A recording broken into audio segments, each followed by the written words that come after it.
একদিন হঠাৎ এক বন্ধুকে ফোন করে একজনা বলছে যে দাদা আপনার নাম্বারে 4,000 টাকা ভুল করে চলে গেছে।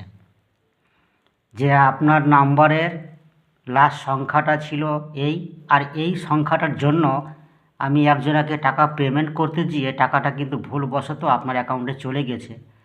আমি কিন্তু আমার মার জন্য বা বাবার জন্য ঔষধ কিনতে এসেছি দোকানে।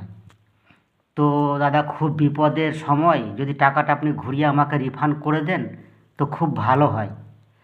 তো সেই বন্ধুটি দেখছে যেরকম বলছে, তো সত্যি কি টাকা এসছে? তো দাঁড়ান দেখি আমি টাকা এসছে নাকি দেখি। তো সত্যি সত্যি মেসেজ খুলে দেখছে 4,000 টাকার মেসেজ পেয়েছে। তো সেই বন্ধুটি আমার খুব ভালো, দেখছে একটা মানুষ বিপদে পড়েছে বা টাকাটা ভুল করে চলে এসছে আমার অ্যাকাউন্টে, তো টাকাটা আমি ওকে আবার রিফান্ড করে দিই।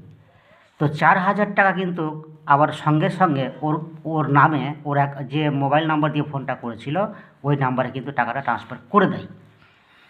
কিন্তু বিষয়টা হচ্ছে কি বলুন তো, টাকাটা কিন্তু আসেনি, 4,000 টাকার মেসেজ এসছে কিন্তু ফ্লাশ মেসেজ।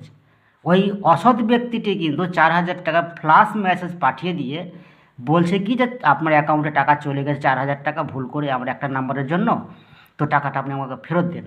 সে কিন্তু প্রকৃত কিন্তু গুগল পে বা ফোনপেতে ব্যালেন্স চেক না করেই তড়িঘড়ি কিন্তু তার অ্যাকাউন্টে আবার টাকাটা রিফান্ড করে দেয় 4,000 টাকা, মানে টাকা এসছে হিসেবে। কিন্তু আদৌ কিন্তু টাকাটা আসেনি।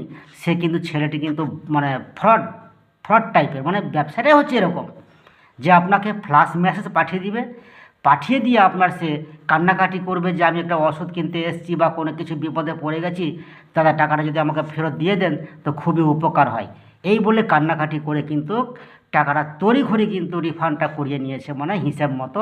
কিন্তু আদৌ কিন্তু সেই ব্যক্তির কিন্তু অ্যাকাউন্টে টাকা কিন্তু আসেনি। তো বন্ধু এরকম কিন্তু দেখবেন অনেক সময় কিন্তু আপনাদের কাছেও কিন্তু এরকম ফ্রড কল আসবে বা ফ্লাশ মেসেজ দিয়ে সে টাকাটা বলবে যে আপনাকে রিফান্ড করে দেওয়ার জন্য, কিন্তু আপনারা চট করে কিন্তু রিফান্ড করবেন না।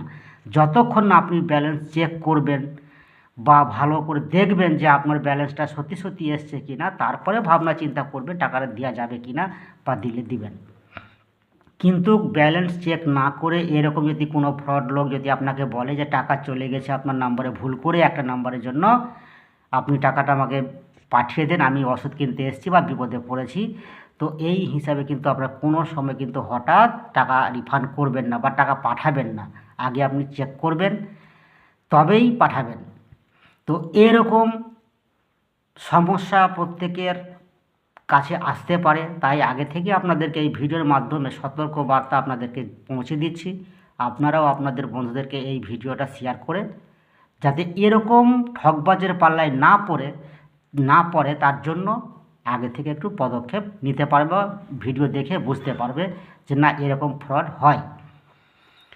তাই এই ফ্রড থেকে আপনারা সবাই সতর্ক থাকবেন। যে কোনো ফ্রড কলের ভালো মন্দ বিচার করবেন, দেখবেন, জানবেন, বুঝবেন, তারপরে কোনো স্টেপ নেবেন, না হলে আপনারা কিন্তু ফাঁসবেন। এই বলে আজকে এই ভিডিও আপনাদের জন্য। ধন্যবাদ।